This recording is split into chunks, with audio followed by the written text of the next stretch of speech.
the Army and I hunt. And I gave the money back, and I'll tell you what I have been doing. I've been voting for common sense legislation that protects the Second Amendment, but we can do background checks. We can do CDC research. We can make sure we don't have reciprocal carry among states, and we can make sure that those weapons of war that I carried in war is the only place where those weapons are at. Stolen valor is really what it is. I don't know of anybody else that's done what he's done.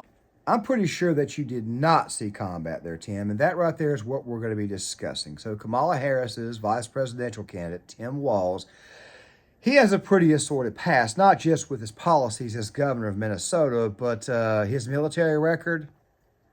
Let's just say that the phrase stolen valor is trending on Twitter for a reason. Yesterday, the term stolen valor was trending all over Twitter. And of course, in the 3 o'clock video that I went ahead and did last night and posted for today, I talked a little bit about that. Now, this video right here is going to be more detailed on that particular topic. So make sure you guys stick around for the full video.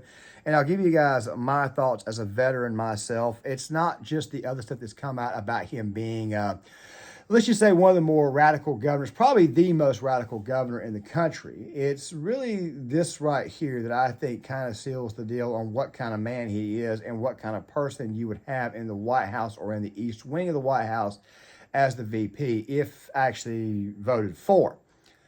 Once you see this right here, you guys will get a pretty good idea of who this person really and truly is. But before we get to that, let's give you guys a bit of a recap of yesterday's festivities so that way you guys can already see who this person really is. Or a report, they're going to want fundamental change. And that is what I think, that's one of the exciting things in the midst of all this. You can feel a sense of... To burn down Minneapolis 4 years ago, remember me?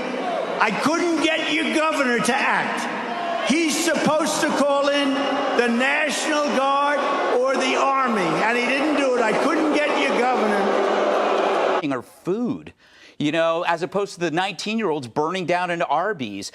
I think this is a match made in heaven, you know, or hell. You have Walz and Harris, you know, they're the, you know, he defended the burning of his cities. She helped bail out the arsonists. They're the woke Bonnie and Clyde. They're the left's Laurel and Hardy. Yeah, I mean, it actually makes perfect sense. Meanwhile, and I had to return to this idea of giving special rights to a group. You know, every victim during that period. This is like a sacrificial lamb pick. This is the pick you put up there to get crushed, and then so you keep your better candidates ready for the next cycle. It's also a trick pick, because this guy's not Minnesota nice. He's Minnesota nuts. Yeah. They keep saying this guy's, oh, there's Midwestern white value. Come on, this guy's a lunatic. Sanctuary cities, driver's license for illegals, sanctuary cities for sex changes for children. And if you don't want the sex change for your kid, then the state will come take your kid away from you. This guy put tampons in boys' bathrooms. 4th grade boys' bathrooms, tampons. He wants CRT taught. He was all about toppling the Columbus statue. This guy changed the... Now, I obviously let that there go for a while. Obviously, open borders to go on top of this. Very, very much in favor of trans surgeries to minors, to kids. This is also the same guy who also banned conversion therapy, which means that he actually has a fetish where he wants kids to, you know... Also to go on top of that there, and of course YouTube's probably going to put ad suitability or ad limitability on this video, so I'm already kind of ready for that. They already did that on the previous video. I got to put in a claim so that way they can actually fix the video, because nothing in the video said was offensive at all. But of course I'm going to probably get the same treatment for this video here. Just give you guys a bit of a heads up. I'm just going ahead and get that little complaint out of the way. This person right here's background. You've also got this other thing where, as the governor of Minnesota during COVID, for whatever reason, he thought it was a good idea to create a hotline so that way people could call and actually narc on their neighbors, meaning telling on them, saying you're not wearing a mask in your house. This right here is Big Brother on steroids, and to go on top of this, he covers it up with his nice guy demeanor. Now, before we get started, there's going to be a clip that's going to be put in the description box of this video here that I did not place in this video here, but one of the reasons that Harris selected him as VP, which I don't think he was really and truly selected. I think in the first video, you would see that it was probably more that they didn't really have a choice because it came down to him or Shapiro, and because the Democratic Party is full of anti-Semites, yeah. I'm pretty sure you guys know where we're going with this. The fact of the matter is there's also another case involving $500 million being missing or being held up, of which a good portion of that was supposed to be given to frontline workers. But come to find out that a good portion of the money itself was going to people who were dead or retired or had not done any work. Wasteful, fraud, anything in the world that you guys can think of on this guy, anything bad at all, this guy right here has it on him. And of course, one of the things that was said in yesterday's Fox News piece was that Harris selected him because he was quite affable.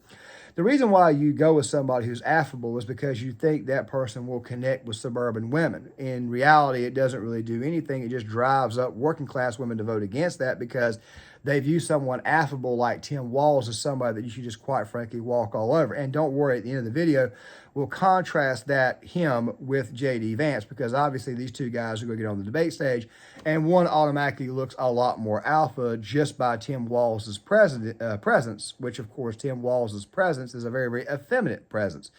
This guy right here is more effeminate than Transportation Secretary Pete Buttigieg, and Pete Buttigieg is gay. What were we talking about again? Oh, yeah, that's right. Tim Walz's military record. There's a reason why Stolen Valor was trending all over the place yesterday. And it's not just Stolen Valor that was trending, but also Coward was trending. Now, let me go ahead and say this before we get started. And I'm telling you guys, this is my experience as a Marine myself who's been to Iraq twice, okay? And you guys can think of whatever you want to about that war. That's fine with me. I'm pretty sure we'll have differing opinions. In some cases, we'll probably agree. But I want to go ahead and say this right now to the crowd out there that thinks that we're all made of steel. Obviously, some men handle pressure better than others, and some men, quite frankly, don't. I'm not going to lie to you guys. During my first deployment, I was scared to death when I first got overseas, but I still went. My second deployment, I was not as scared. Tim Walz, on the other hand, the crime that people are accusing him of is not just lying about his rank, but we'll get to that here in a second.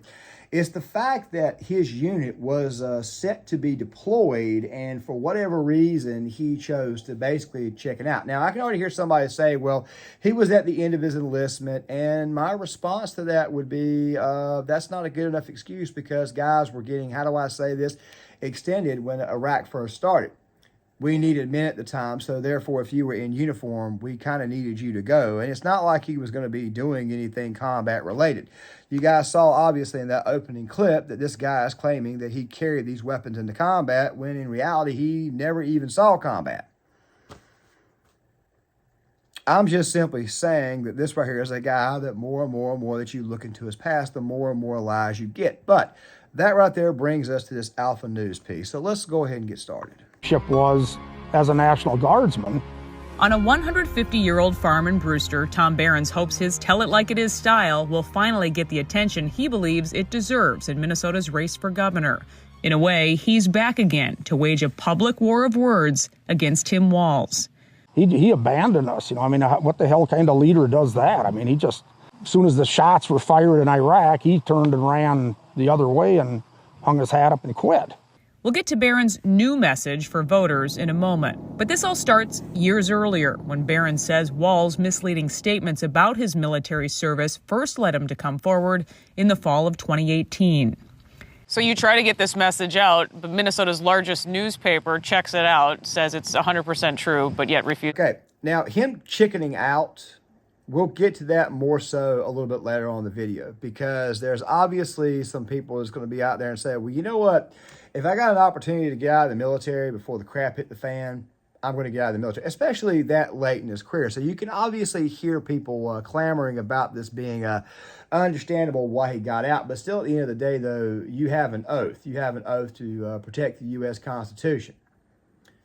You also have an oath as a soldier that when you're called, you need to go. I mean, it's not like there were injuries involved or anything like that, even though there was obviously this thing where apparently he claimed to have hearing loss from the military, yet that there's a reason why it was that he was driving poorly. He got a DUI, and come to find out that he actually blew like a 1.2 on the breathalyzer test, proving that obviously he was drunk. He's not exactly a guy who's honest, and you guys will see that over the course of this piece.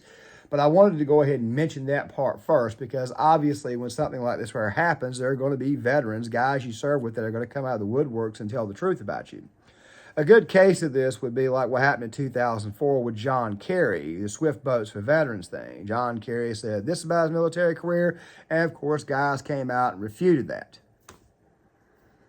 There are also people out there who also refuted John McCain's claims throughout the time that he was in the military. And I think John McCain's a different case, but the thing is this right here. It's a different case because John McCain was actually in the Hanoi Hilton. I have a special video designed for him at a later date, but the thing is this right here. This right here looks almost a little bit like Swift Boats for Veterans again. However, in this case here, there's definitely a lot of fire here. And more you look into this case, the more and more that you just see that Tim Walz, and then you get the actions of him as governor of Minnesota during the George Floyd riots, it kind of makes sense that this guy is a coward. But the Stolen Valor part will be coming up here in a second. So at this moment in time, it looks like he's just a good old-fashioned coward. But let's keep going. When I hung the phone up, I said, what the hell is this, North Korea? Back in 2005, a warning order went out to the 1st Battalion, 125th Field Artillery to mobilize for a mission to Iraq. At the time, Walz served as the unit's highest non-commissioned officer, but months later, Walz would retire from the Guard, avoid the deployment, and run for Congress. Tom Behrens was next in line for the position and was asked to take his place. I was like, well, for Pete's sake, if this guy quit, and if I say I'm not going to do it, I mean, what the hell kind of leadership is that? If a company would... It's not leadership at all. I mean, it's a complete total lack of leadership. It's basically being non-existent. It's basically saying, hey, man, I'm out, man, you take the job. And like I said, I could hear somebody saying that it was probably at the end of his retirement, but still at the same time, though, you still got time left on your contract. You've been called, you need to go, instead of just dumping it off to the next guy. I mean, thank God this other guy stepped up, but, yeah, let's keep going. Say that we're going to deploy to Iraq or somewhere and you're going to be gone for whatever amount of time, and then the foreman just says, no, I'm not going. I mean, what does that say to the 500 people that work in that factory? Behrens would go on to serve in Iraq on a nearly 2-year deployment as a command sergeant major. All while Walz began using that title as a congressman. Behrens says he first contacted Walz with his concerns, sending these letters to Washington. They all went unanswered. But then we fast forward to the election in 2018 in Minnesota, and you try at that time to get people's attention with this story and also with what seems to be a very misleading statement that he continued to make about his service. It kind of just sat there, when he was a congressman, he bragged that he was a command sergeant, retired command sergeant major. I'm the highest ranking person ever in the House, and all this lie that he was telling. Okay, I had to stop that for TOS. It was going a little bit longer. Of course, I got to kind of shorten some of the longer clips down a little bit because of that. Just give you guys kind of the reasons why we got to do that. Also, copyright, too. People throw a lot of copyright claims in there thinking that you're just stealing their stuff. But the fact of the matter is this right here. This right here actually looks pretty daggone bad. What it is it's telling people that you're not who you say you are. And we already have enough dishonesty in the world of politics at this moment in time, so why in the world do we need more of that? I mean, Harris has already got this issue with flip-flops and nobody knowing who the hell she is. She's getting hit by both progressives for not being progressive enough. She's being hit by moderates for not being moderate enough, but then she goes out of her way and takes somebody who, really, to tell you the truth, his entire career is, for the most part, nothing more than just a great big giant pack of lies. But this story right here actually gets a lot better. So let's go ahead and run the next minute's worth of story so that way you guys can see exactly where this situation goes. Minnesota came out after 2018, after this was exposed, and they said, well, he can say that he served as a command sergeant major, but he can't say he's a retired one because he's not. And that's what he was saying. And he was saying that, and there was lots of lots of cards coming in the mail, for him to be elected. They said right on there he's a retired command sergeant major, just tooting his own horn, just hanging on the coattails of people that actually are command sergeant majors that went through all the process and put all the time in.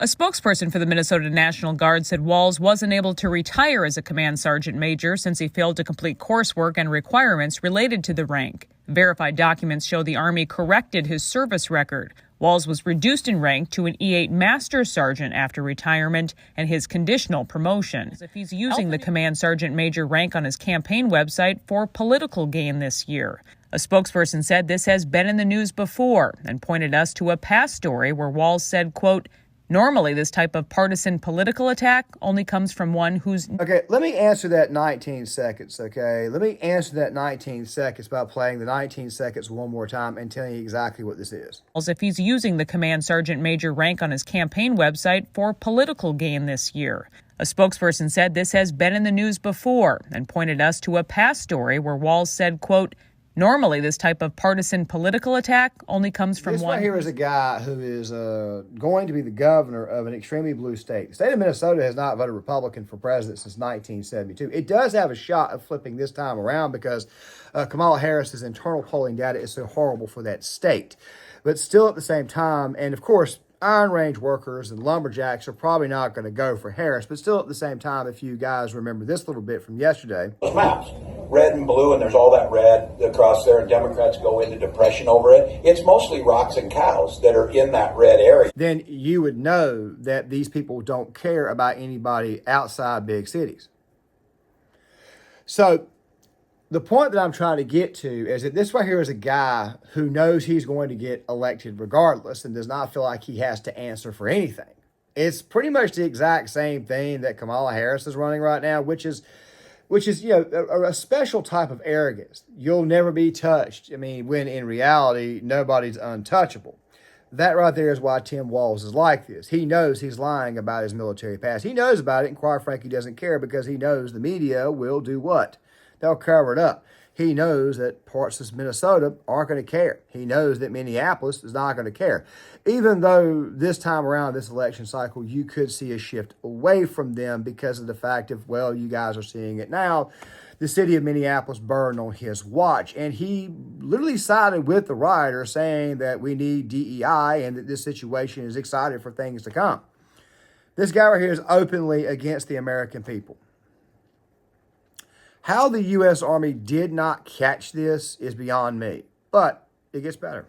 Real quick, editing Claymore here. When he says that he could say that he served as a command sergeant major, what he's talking about is his billet. Like, for example, when I was in the Marines, you had a billet like Company Gunny, for example, even though Company Gunny was not always given to a gunnery sergeant. Sometimes it was given to a staff sergeant, an E6. That's what he means by he can say he served as a command sergeant major, but he cannot say he retired as one. Chances are, like you guys saw there, he was reduced to an E8. It was his billet at the time. So, yeah, when he says he's a retired sergeant major, he's lying. But then again, as you guys have pretty much already found out, this guy is full of lies. Lying about his rank, trying to defraud the VA at the same time with the Department of Defense, and then turning right back around after that and trying to use it on his campaign website for both Congress and eventually the governorship. I mean, you would think that once you've been caught in a lie that you would eventually, you would stop lying. But then again, though, at the same time, though, people who lie like this have a tendency to just keep on lying. You shouldn't be surprised by this. But let's go ahead and watch some more. Stolen valor is really what it is. I don't know of anybody else that's done what he's done. But we called it the truth about Tim Walz. In 2018, Barron's gave the story the full court press. We, retired command sergeant majors of the Minnesota National Guard, feel it is our duty and responsibility to bring forth the truth as we know it concerning his service record. I put together information on it and I sent it out to every single radio station and newspaper and TV station I could in the state. The bottom line in all of this is gut-wrenching and sad to explain. When the nation called, he quit. Stations and the Star Tribune were silent, even after Barron says the newspaper checked it all out. The Star Tribune endorsed Walz in 2018 for governor. Between lockdowns, riots, unchecked crime, and a charred police precinct, Barron's felt he had no choice but again to come forward. Right there basically boils down to they didn't care. The state of Minnesota did not care. The media did not care. Now, if you actually look at the voting data from that state, and I shared a chart with you guys in the previous video how it was in 2014, you had areas in rural Minnesota, small town Minnesota, that were voting Democrat back in 2014. But when then Walz became the governor, after a while, something happened. All the Democrat votes just simply went into the cities, and that was it. Just Democrat voters itself existed in the cities. By the way, this is not a good model for these people long term, because when you're winning all the rural and small town districts, you're also running the possibility of picking up more congressional districts. So it's not just the fact that this guy is weak well, it's not just the fact that he's weak and cowardly. He's also incompetent as hell. That right there is more from a political standpoint. But still, though, getting back to this topic of stolen valor, this is not the first time somebody who was accused of stolen valor or may very, very well be guilty of stolen valor entered the United States, let's just say, legislative body. Richard Blumenthal was another example. John Kerry is another example. Those right there, too, in particular. And I'm pretty sure that there are some birds on the Republican side of the aisle who are also guilty of it as well. I'll probably cover them on the Gear Issue 33 or Crusty Old Vet channel, whichever one I choose to go with. Its channel still exists. I haven't posted there in a while. But we start doing veteran stories, veteran films, military history, stuff like that. I'm pretty sure you guys kind of can see where I'm going with this. The fact of the matter is this right here. When you look in this guy's background, you see that this guy has not been honest about anything. And what's most egregious about it is that he's lying about his own military service. If you want to lose even people who like you, just lie about your time in the military. The fact of the matter is this right here. This right here is a guy who's gotten away with this because he's been in an extremely liberal place, that right there being Minneapolis, Minnesota. He claims he's rural, but of course he understands the model is that rural people, quite frankly, don't matter. He's already told you that. He's already told you people who live in small towns don't matter. This is the attitude of the current left in the United States, the current Democratic Party. But there is one more part to discuss, and let's go ahead and get to that. Allowing that to be burned down was just like having the Alamo get burned down. It's like, no, you defend that to the last man. You know, if he would have went to Iraq, he'd still be hiding under his desk over there. Because that's just the cowardice that I seen portrayed with him. So how about when he also comes out and he calls you guys 19-year-old cooks? I'd take any 19-year-old cook before I'd go to war with him. I don't know how he could even utter such a statement. I mean, it's just absolutely sad.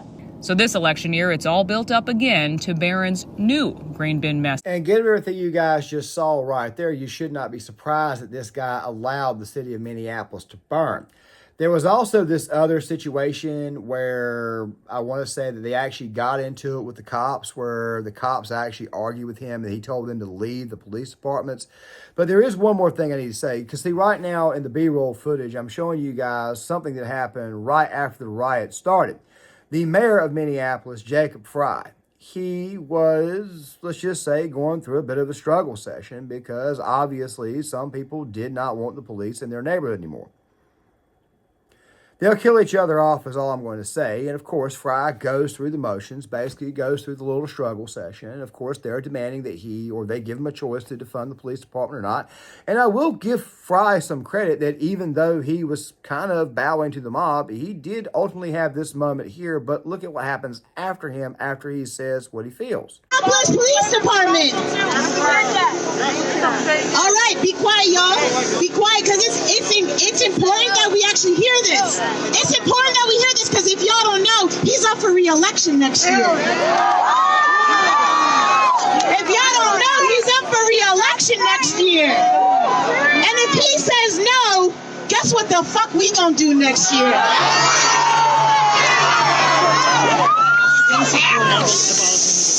What'd you say? One more time. I do not support the full abolition of the police. All right, get the fuck out of here. Go, get out of here. He doesn't think the police department should be defunded. He's actually going out of his way to save these people. If the police department was not there, these people would eat each other alive. But then again, though, that right there could also be the sinister nature of these people. However, I say that from the position of left-wing politicians, not left-wing true believers. Walz is a guy that, in my opinion, looks more and more and more that you actually look at him like a true believer based upon the fact that he's actually implemented some of these radical policies. Tampons in the boys' bathrooms, basically telling people that you cannot send your child to conversion therapy if it looks like they have gender dysphoria. There's also other kinds of policies that this guy has signed. The COVID policies, I think, were pretty daggone egregious, especially him telling you that you should be allowed to narc on your neighbor for not wearing a mask in their house. Karen. So he's a male Karen who's a coward who is also guilty of stolen valor. But why in the world would you pick him? Well, go back to what I said earlier. Kamala Harris, apparently the word is that she picked this guy because he was affable, even though I basically told you guys in the previous video, I didn't think that was the reason why. I think it just came down to the final two picks, and they said the guy who's not Jewish, even though Tim Walz actually has an extremely pro-Israel voting record. Wait till progressives find out about this right here. They're not going to be too impressed. It seems to me like maybe what Jesse Waters said last on his episode, which, by the way, I may be doing a video on tomorrow. It seems to me like it's actually a possibility that they could be using this as a throwaway opportunity. But then again, though, at the same time, though, I also said in the previous video that this was the kind of administration that you would have to try to implement some chicanery. Like, for example, Roger Stone said he believes that they'll make Harris president regardless, even though it would be temporary because he thinks Trump is inevitable. I kind of sort of think so as well. That during the, during the counting process, they would install her and try to overthrow the government with her, probably by way of a color revolution. Tim Walz is a very, very weak vice presidential candidate. He's a very weak man in real life. And obviously, as you guys can see, he's also a coward. The point that I'm trying to make is that this guy is very, very easily walk all overable. That sounded kind of weird. But he's the kind of guy that you could just walk all over. And the people in Minneapolis, Minnesota, they know this. Left-wingers know this. That's why she's selected. However, we'll get to Jesse Waters' theory on this a little bit later on. I put the card up in the video earlier to let you guys know that it will be in the description box because he actually had a pretty good theory on it, but I'm going to be here to just kind of give you guys my thoughts. But that video will probably be out tomorrow to go along with the video on actual polling. Now, before I end the video, I want to say this right here. Friday, I'm going to kind of change things up and go to pop culture for one video in particular. A lot of it's because of this news that's coming out about, let's just put it this way here, woken films just finally may be dying. But still, though, you guys give me your thoughts on this video in the description box, the matter itself. Please hit the like button, subscribe, share the video. A lot of content coming on Thursday and Friday. I'll see you guys later.